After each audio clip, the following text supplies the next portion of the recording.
Students, welcome to SRS IAS and law academy. आज का जो हमारा टॉपिक है वो रिलेटेड है एनवायरमेंटल इशू से। रिसेंटली ना एक लार्जेस्ट प्लांट जो है, वर्ल्ड का लार्जेस्ट प्लांट वो डिस्कवर हुआ है ऑस्ट्रेलिया में। एक एरिया है शार्क बे के नाम से, वहाँ पे। तो आज का जो हमारा टॉपिक है वो उसी से रिलेटेड है। हम देखेंगे कि ये जो डिस्कवरी हुई है किस तरीके का प्लांट है, और उसके अलावा जो इसकी एज कैलकुलेट की गई है वो ऑलमोस्ट है 4500 ईयर्स पुराना है ये प्लांट। तो हम ये भी देखेंगे कि जो इसकी एज कैलकुलेट की गई है वो किस तरीके से कैलकुलेट की गई है। तो चलिए आज की क्लास हम शुरू करते हैं। तो जैसा कि आप अपनी स्क्रीन पे देख सकते हो, वर्ल्ड लार्जेस्ट प्लांट डिस्कवर्ड, और इसकी एज है 4500 ईयर्स ओल्ड। ठीक है, तो देखते हैं कि ये न्यूज़ में क्यों है। तो the world largest plant has recently been discovered off the west coast of Australia, a sea grass, जिसकी लेंथ कितनी है 180 किलोमीटर उसकी लेंथ है, और जो इसका स्ट्रेच है वो 150 किलोमीटर तक का स्ट्रेच है। ठीक है, मतलब ये टोटल लेंथ जो है वो इसकी 180 किलोमीटर है, और जो इसका टोटल एरिया है ऑलमोस्ट 150 किलोमीटर के आसपास है। और ये डिस्कवर कहाँ पे हुआ है, ये जो मैं आपको बता रहा था ना, ऑस्ट्रेलिया में एक शार्क बे है, ये बिल्कुल यहाँ पे एज पे, यहाँ पे ये डिस्कवर हुआ है। आगे देखते हैं।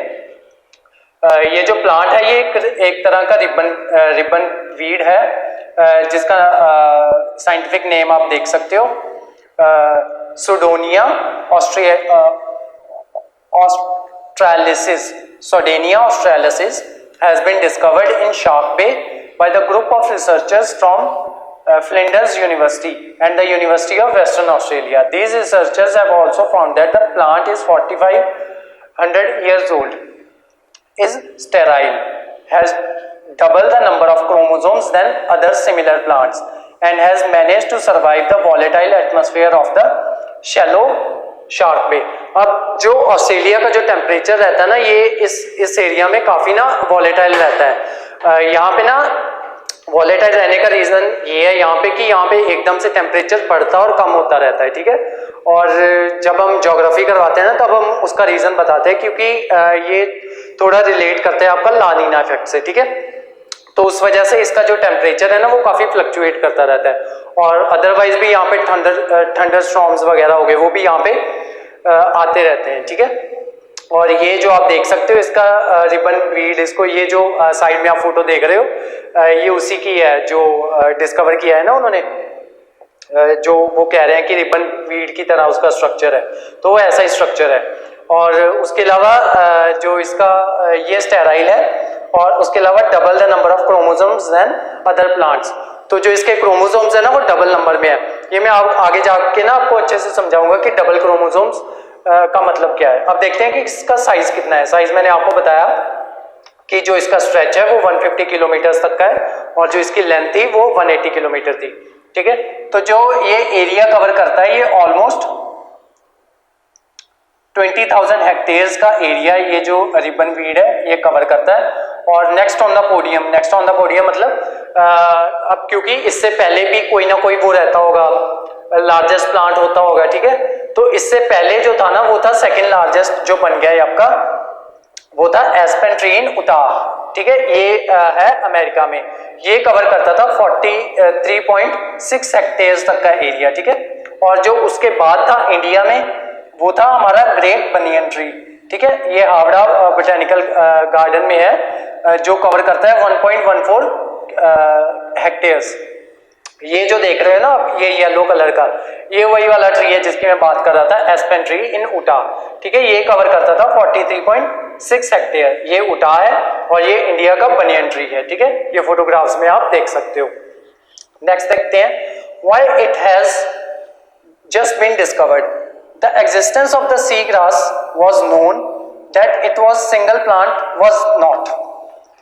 वहाँ पे एक जो इसकी डिस्कवरी में इतना टाइम इस वजह से भी लग गया क्योंकि ना उनको इतना पता था कि एक ऐसी करके सी ग्रास है जो ऑस्ट्रेलिया में एग्जिस्ट करती है, जो कि बहुत बड़ी है। लेकिन उनको जो रिसर्चर्स थे ना उनको अभी तक ये नहीं मालूम था कि वो एक सिंगल प्लांट से ओरिजिनेट होती है, वो जो सी ग्रास थी। ठीक है, तो ये जो बेसिकली जो रिबन वीड की हम बात कर रहे हैं ना, ये एक तरह की सी ग्रास ही है। ठीक है, अब देखते हैं, researchers were interested in what they then thought was meadow because they wanted to study its genetic diversity and collect some part of seagrass restoration. तब उन्होंने क्या किया कि उन्होंने ना इसके वेरियस पार्ट्स जो हैं उसके ना सैंपल्स लेने लगे, और जब उन्होंने अपनी लैब में आके उसका जो उन्होंने ना ऑलमोस्ट 1800 उसके जेनेटिक मार्कर्स कलेक्ट किए, मतलब 18,000 जेनेटिक मार्कर्स कलेक्ट किए, मतलब उन्होंने उसके 18,000 सैंपल्स कलेक्ट किए। जब उन्होंने वापस आके अपनी लैब में देखा तो उन्होंने पाया कि जो उसका जो डीएनए था ना वो एक ही प्लांट से ओरिजिनेट करते थे, ठीक है, जिस वजह से ये जो क्या है हमारा वो बन गया है, अब तक का लार्जेस्ट प्लांट बन गया है जो अब तक डिस्कवर हुआ है। अब देखते हैं कि how did it grow and survive, मतलब ये सर्वाइव कैसे कर गया। अब क्योंकि ये 4500 ईयर्स ओल्ड जो है ना वो है हमारा प्लांट है, तो इसको ना हड़प्पन इरा से कंपेयर किया जा रहा है कि जब इंडिया में हड़प्पन इरा रही होगी, ये प्लांट उस टाइम तक का ये प्लांट है। तो अब देखते हैं कि जो इसकी जो वो थी क्या कहते हैं, ये स्प्रेड किस तरीके से करता रहा। तो ये ना उससे बिलोंग करता है, स्प्रेड किया ये राइजोम्स के थ्रू। अभी आगे जाके बताता हूँ कि ये कैसे स्प्रेड किया। उससे पहले आप ये देख लो कि जो इसकी एज है वो कैसे कैलकुलेट की गई है। तब जो साइंटिस्ट है ना उनको पता था कि जो रिबन वीड के राइजोम्स होते हैं ना वो ग्रो करते हैं 35 सेंटीमीटर पर ईयर के अकॉर्डिंग, ठीक है, मतलब इतनी लेंथ के हर साल उनकी 35 सेंटीमीटर की लेंथ तक बढ़ जाते हैं वो, ठीक है। तो उस हिसाब से जितनी इसकी टोटल लेंथ थी उसको उन्होंने ईयर्स के साथ कंपेयर किया, तो वहां से उसकी जो एज निकल के आई वो निकल के आई 4500 ईयर्स अगो, ठीक है, मतलब उतनी उसकी एज है।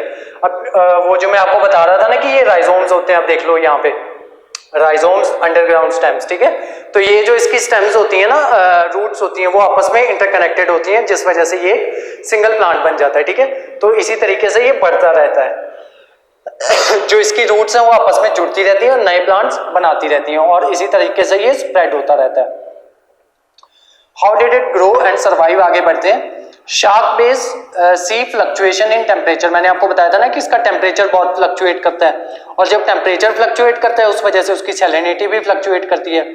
सैलिनिटी जो जब हम ज्योग्राफी कराते हैं तब हम बताते हैं कि जो सैलिनिटी होती है वाटर की वो डायरेक्टली प्रोपोर्शनल होती है टेम्परेचर से। जितना ज्यादा टेम्परेचर बढ़ेगा उतनी ज्यादा सैलिनिटी इंक्रीज होगी किसी भी वाटर बॉडी में, जैसे ओशंस हो गए, जहां जहां पे टेम्परेचर ज्यादा होगा वहां पे सैलिनिटी भी ज्यादा होगी। उसके अलावा and gets a lot of light, conditions challenging for any plant, ठीक है। और प्लांट में आप देख सकते हो कि प्लांट को सैलिन वाटर जो होता है वो सूट नहीं करता, ठीक है, और ज्यादा टेम्परेचर भी सूट नहीं करता, लेकिन उसके बावजूद भी ये जो प्लांट था ये सर्वाइव कर गया। उसके सर्वाइवल के पीछे रीजंस क्या थे वो बताता हूँ। ये जो प्लांट है ना ये पॉलीप्लॉइड है, ठीक है। अब बताता हूँ पॉलीप्लॉइड क्या होते हैं।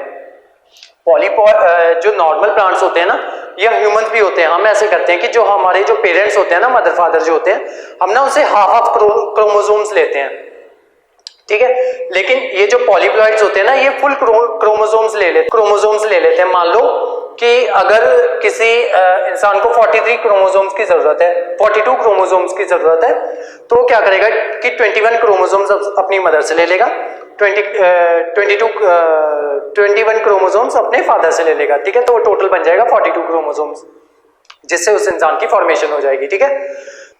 आगे देखते हैं। अब ये जो पॉलीप्लॉइड्स होते हैं ये क्या करते हैं कि ये टोटल नंबर ऑफ क्रोमोसोम्स ही दोनों पेरेंट्स से ले लेते हैं, जिस वजह से क्या होता है कि ये जो चैलेंजिंग कंडीशंस है ना वहां पे भी ये ग्रो कर सकते हैं। आगे देखते हैं। Therefore, this ribbon weed has twice the number of chromosomes than other plants of the same variety है, ठीक है, इनके पास डबल नंबर ऑफ क्रोमोसोम्स थे, जिस वजह से ये क्या हुआ कि ये सर्वाइव कर गया डिफिकल्ट कंडीशंस में भी। अब देखते हैं कि इसका सिग्निफिकेंस क्या है।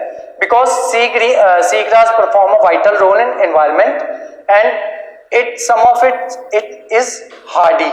It is good news for everyone in world threatened by climate change. अब ये जो हमारे ओशंस होते हैं ना ये ना कार्बन सिंक का काम करते हैं, और अगर इनमें कहीं वो हो जाए ना मतलब प्लांट्स कहीं इनमें उग जाएं तो वो बहुत फायदेमंद होते हैं, क्योंकि आपको पता है कि इनको फोटोसिंथेसिस करने के लिए कार्बन की जरूरत होती है, ठीक है। तो जो हमारा जो ग्रीन हाउस गैसेज हैं उसमें जो कार्बन है वो एक मेजर अमाउंट में वो होता है, पॉल्यूटर होता है, ठीक है। तो उसको एब्जॉर्ब करने में ये बहुत हेल्पफुल होते हैं, ठीक है। तो वही उसका सिग्निफिकेंस है कि मतलब इस तरीके के प्लांट में हम प्लांट को हम as a carbon sink use कर सकते हैं। आगे देखते हैं। The Shark Bay ribbon thus has served as sinkhole, hospitable city and firewall for centuries, ठीक है। वही सिंकहोल मैंने आपको बताया कि ये कार्बन का कार्बन के लिए एक सिंकहोल एज ए यूज कर सकते हैं। And it has done all this without mating, ठीक है। मैंने आपको शुरू में बताया था ना कि ये स्टेराइल है, ठीक है। तो इसने अभी तक मेट भी नहीं किया है, ठीक है। वो जो ये ओल्डेस्ट चैंपियन ऑफ सोलोगैमी है। सोलोगैमी के बारे में मैं ऑलरेडी वीडियो अपलोड कर चुका हूं, तो आप सोलोगैमी के बारे में भी देख सकते हैं। बेसिकली सोलोगैमी यही होती है कि अगर कोई इंसान खुद से शादी कर ले तो उसको सोलोगैमी कहा जाता है, या फिर ऑटोगैमी कहा जाता है, ठीक है। इसके ऊपर ये भी सोलोगैमी भी न्यूज में थी, तो उसके ऊपर भी आप वीडियो देख लेना अगर आपने नहीं देखी है। तो जो आज की जो हमारी क्लास थी वो यहीं तक थी, और इस क्लास के जो नोट्स हैं वो आपको हमारे टेलीग्राम चैनल पे मिल जाएंगे, जिसका लिंक आपको शो हो रहा होगा हमारे स्क्रीन पे, और हमारी डिस्क्रिप्शन में भी हम उसका लिंक मेंशन कर देंगे। और जो हमारे वेरियस कोर्सेज हैं उसको उसके बारे में इंफॉर्मेशन लेने के लिए आप इस दिए हुए नंबर पे कांटेक्ट कर सकते हैं, ठीक है। तो आज की जो हमारी क्लास थी वो यहीं तक थी। Thank you so much.